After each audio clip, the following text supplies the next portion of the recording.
Vamos a continuar el tema y bueno, antes de seguir yo quisiera ilustrar un poco esto de por lo menos de la diferenciación. Yo creo que se entiende, pero pese a todo, si nos venimos por ejemplo a la hoja del IPI, pues la variable diferenciada pues sería, podemos llamarla DIPI por ejemplo, que sería la variable delta I sub t, y que sería pues cada uno de los valores de la variable menos el valor anterior. En este caso, como el anterior no lo tenemos, este valor primero no podemos calcularlo, pero ya el segundo sí, sería este valor menos el inmediatamente anterior, ¿no?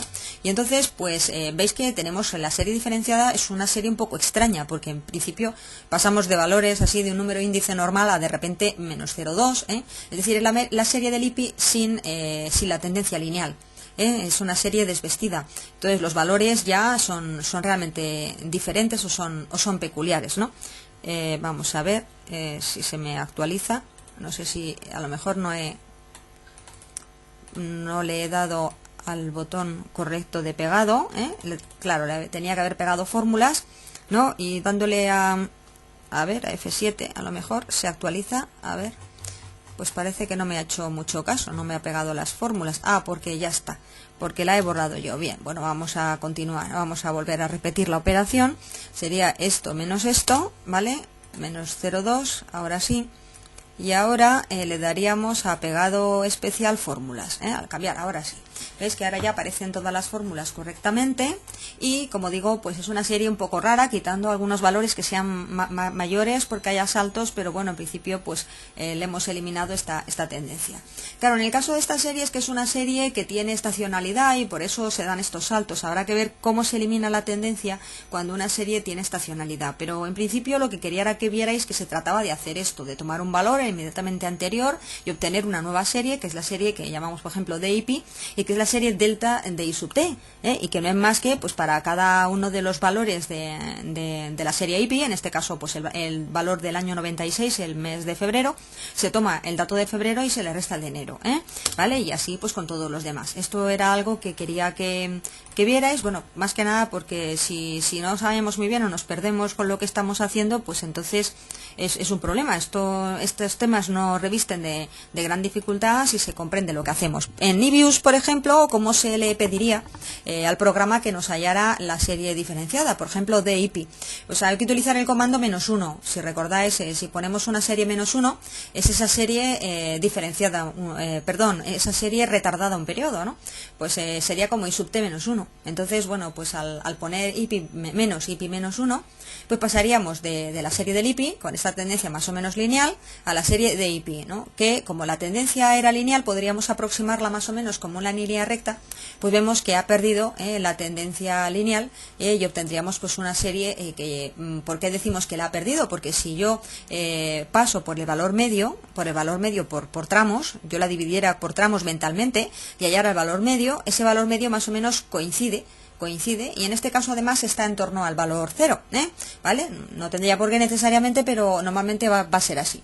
Entonces vamos a pasar a qué pasa cuando la serie tiene tendencia en varianza. Hemos visto que la tendencia en varianza no suele ser así tan acusada, al menos en las series más habituales, pudiera darse. Entonces, ¿qué podemos hacer? Bueno, lo que podemos hacer realmente no es mucho.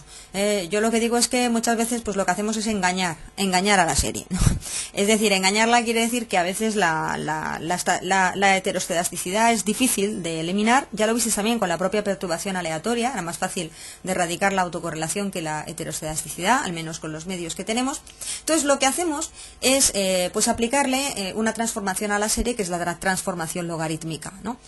¿Por qué la transformación logarítmica elimina o mitiga la heteroscedasticidad? Pues por una cuestión de escala. Sencillamente. Fijaros que si tenemos la serie, por ejemplo, de tipo de cambio, que es la que tenemos aquí, con cierta volatilidad, vemos que, por ejemplo, ¿no? Pues, las flechitas serían como el óvalo, ¿no? Pues tenemos que, bueno, la zona de mayor recorrido, por ejemplo, es la central, ¿no? Y el resto, pues, tiene un recorrido menor. Entonces, obviamente aquí tenemos unas diferencias muy grandes, tenemos una gran heteroscedasticidad, hay que eliminarla. Entonces, ¿cómo la podríamos eliminar? Eliminarla ya vamos a ver que es muy difícil, pero sí que lo que podemos hacer es aminorarla, ¿no? ¿Vale? Hacerla pues no tan exagerada, ¿no? Entonces, ¿cómo podríamos aminorarla? Bueno, pues lo que podemos hacer es transformar en logaritmos. Al transformar en logaritmos, ¿qué estamos haciendo? Lo que estamos haciendo es calcular el recorrido, pero claro, con otros datos, porque los datos pasan de ser 100 y pico a ser de repente 4 con algo, 4,56. Entonces las diferencias que se puedan dar son diferencias, es decir, si yo hago la diferencia, por ejemplo, la hago entre el primer periodo, ¿no?, de aquí, subperiodo, y veo la diferencia que pueda haber o la distancia, en el sentido de que está claro que el segundo subperiodo tiene mayor amplitud que el primero, pero ¿cuánta más amplitud tiene? Pues qué duda cabe que en términos nominales, en términos absolutos, pues la diferencia es inferior, porque pues es cuestión de una décima con algo de diferencia, mientras que aquí las diferencias entre el primero y el segundo no son de una décima, porque si aquí el recorrido es de, pues no sé, 104 menos 96, pues prácticamente pues sería de 10, ¿no?, unidades, pues aquí la diferencia pues estaría de 10 a 16, 16. Entonces la diferencia aquí es de 10 a 16, mientras que de aquí a lo mejor la diferencia es pues de, 0,1 a 0,2 o algo parecido.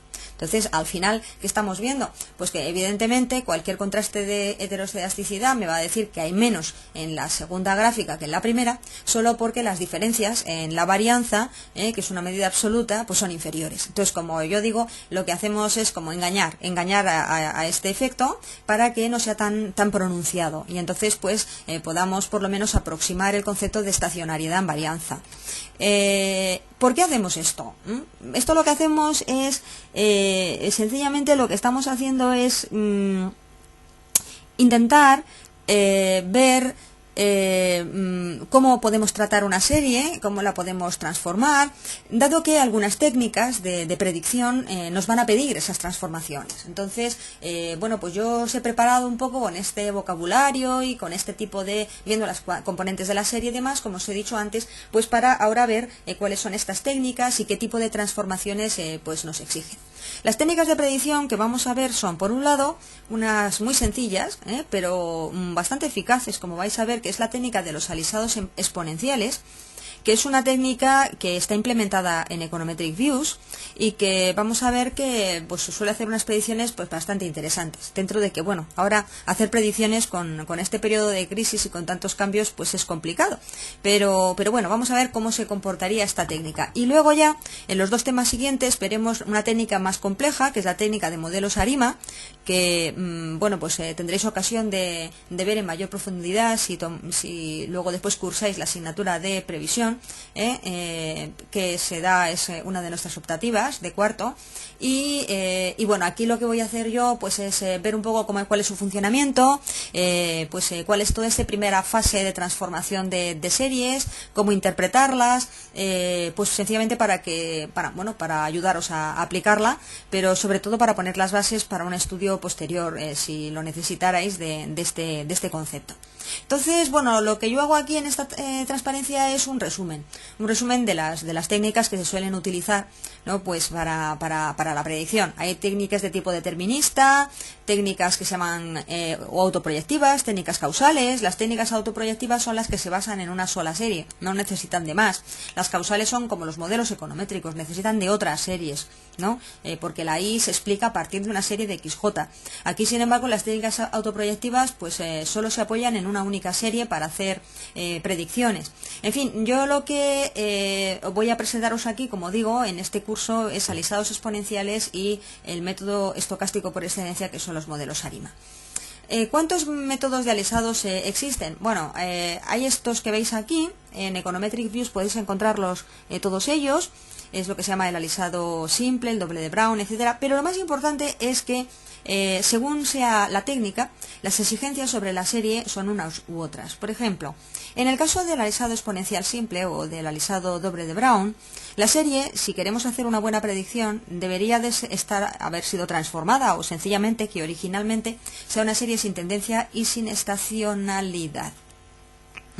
¿Qué quiere decir sin tendencia y sin estacionalidad?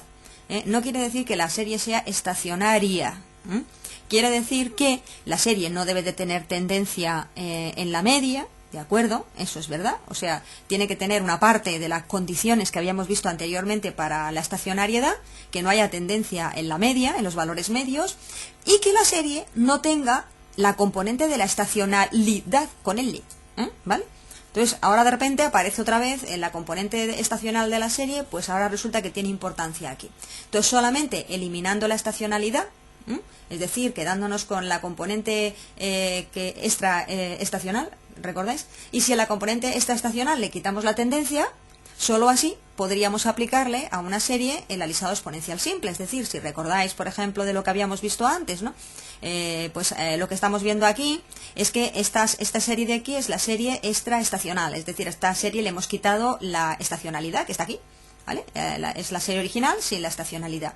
Bien, pues esta serie todavía no sería suficientemente adecuada para aplicarle estos dos métodos que vemos de alisado simple y doble de Brown. ¿Por qué? Pues porque esta serie tiene tendencia lineal. O tendencia creciente, perdón, no muy lineal precisamente, pero creciente. Con lo cual habría que eliminar la tendencia, y una vez que elimináramos la tendencia, quedaría una serie que iría la tendencia en paralelo al eje horizontal. Solo entonces podríamos aplicarle estas técnicas.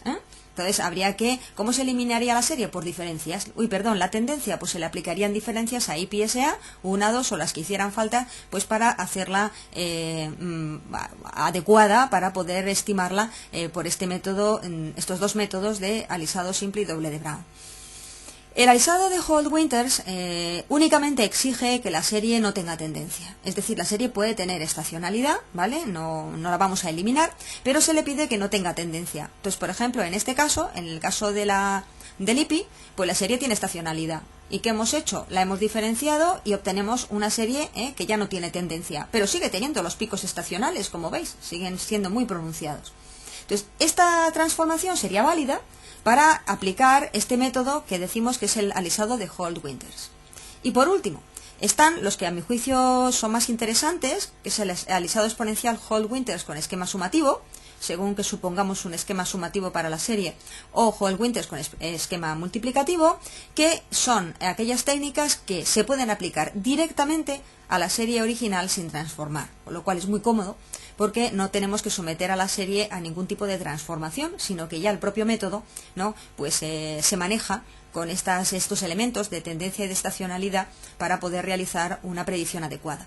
Entonces, ¿en qué consiste realmente el alisado exponencial simple? Bueno, no vamos a entrar mucho en detalle en la fórmula, lo único es que quiero que veáis pues cómo es. En realidad es una especie como de media. Aquí veréis que, bueno, pues es una suma, no una media. Alguien dirá, aquí falta el denominador, falta partido por n, sería la media. Bueno, es que n vale 1. ¿Por qué? Pues porque en realidad es una media ponderada. Las ponderaciones son alfa, que multiplica i sub t, alfa por 1 menos alfa, que multiplica i sub t menos 1, alfa por 1 menos alfa al cuadrado, que multiplica por i sub t menos 2, ves que hay una serie de regularidades, si es menos 2 es al cuadrado, si es menos 1 a la primera potencia, si es t no hay binomio 1 menos alfa, ¿no? Y al final, si sumáramos a alfa más alfa por 1 menos alfa más alfa por 1 menos alfa al cuadrado, al final la suma daría 1. Entonces, como la suma de los coeficientes o pesos da 1, en realidad el método de alisado no es más que un método de una media. Y de una media que se llama media móvil, porque va tomando datos de i sub t menos 1, i sub t menos 2, ¿no? Por eso decimos que el alisado exponencial pues no es más que una media móvil ponderada. Y la ponderación, ¿cómo es? Pues son ponderaciones decrecientes en forma de progresión geométrica de razón 1 menos alfa, siendo alfa el primero de los pesos y 0 el último. Entonces, la correcta aplicación de esta técnica, como decimos, sobre todo del alisado simple, que es la que estamos presentando aquí, que es la primera que se plantea, pues solamente sería posible aplicándosela a una serie que no tuviera tendencia y que no tuviera estacionalidad. Vemos que con el alisado simple podemos hacer predicciones. De hecho, la fórmula de predicción, ¿cómo obtendríamos el dato a futuro? El dato de i en t más 1. Pues habría que tomar el dato real en i, el dato previamente estimado por el modelo en i sub t y ponderarlo. El dato en i se pondera por alfa y el dato en i sub t corro por 1 menos alfa. Por eso decimos aquí que la predicción del alisado puede interpretarse como una media ponderada de los valores previos anteriores, reales y de predicción de la variable. Entonces, lógicamente, como estamos viendo, esta expresión requiere o exige disponer del valor más adecuado de alfa. Y por supuesto tenemos que tener un primer valor inicial de i sub t. Son métodos iterativos que, bueno, no vamos a ver su funcionamiento matemático, solo quiero un poco que sepáis sobre todo que existe un parámetro alfa que habría que estimar y que fuera el más óptimo para obtener la mejor de las predicciones.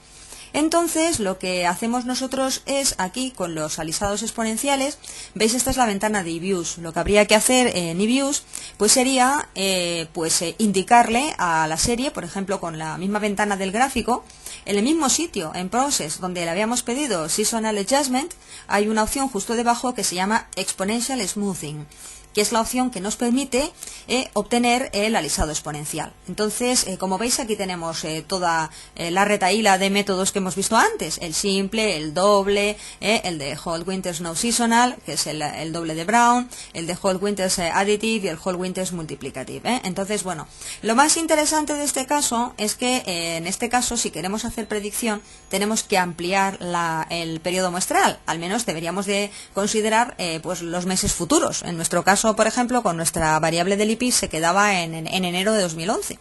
Entonces, claro, si yo quiero considerar o quiero hacer una predicción que vaya hasta diciembre de 2011 o hasta enero de 2012, pues yo debería de decírselo a eViews. Tendría que ampliar la muestra previamente para que lo pueda hacer bien, ¿vale? Entonces, bueno, aquí lo único es que nos permite introducir pues una serie de parámetros. En el caso del de Whole Winters, tanto multiplicativo como aditivo, hay 3 parámetros que están en juego. Uno podría introducirlos a mano, hacer sus propias... Yo recomiendo que esto ni se toque, porque el programa mismo se va a ocupar de encontrar aquellos parámetros, que son 3 parámetros en este caso, alfa, beta y gamma, que sean los que minimicen el error que cometemos con las estimaciones. Y entonces, si ampliamos la muestra, que es que en este caso es una serie muy antigua, como veis, aquí sería el 2003, porque el 2003 era periodo de predicciones, era lo que no teníamos, pues, bueno, pues veis cómo el modelo se va ajustando, se va ajustando, se va ajustando, ¿no? Y al final llegamos al momento ya último temporal y el modelo realiza una predicción que, como veis, es muy similar y bastante creíble, ¿no?, a los datos anteriores. Y bien, pues una vez que hemos terminado la parte teórica, luego después nos quedaría ver el ejemplo en eViews. Pues yo solo recomendaros que el libro manual que vamos a seguir ahora es uno diferente, también es de Antonio Pulido, pero en este caso es el libro de predicción y simulación aplicadas a la economía y gestión de empresas. Todo el capítulo 5 está dedicado a este tema, o gran parte del mismo. Yo recomiendo su lectura porque tiene muchos ejemplos. Este libro, la coautora es nuestra actual decana, es Ana María López, y ella, bueno, pues lo que pasa es que completó muchísimo un libro inicial de Antonio Pulido que era también basado en la predicción, y lo completó, que es lo interesante para nosotros, con bastantes ejemplos realizados en Econometric Views. Entonces, por eso es un manual que nos viene muy bien, porque sigue el mismo programa informático que estamos nosotros utilizando.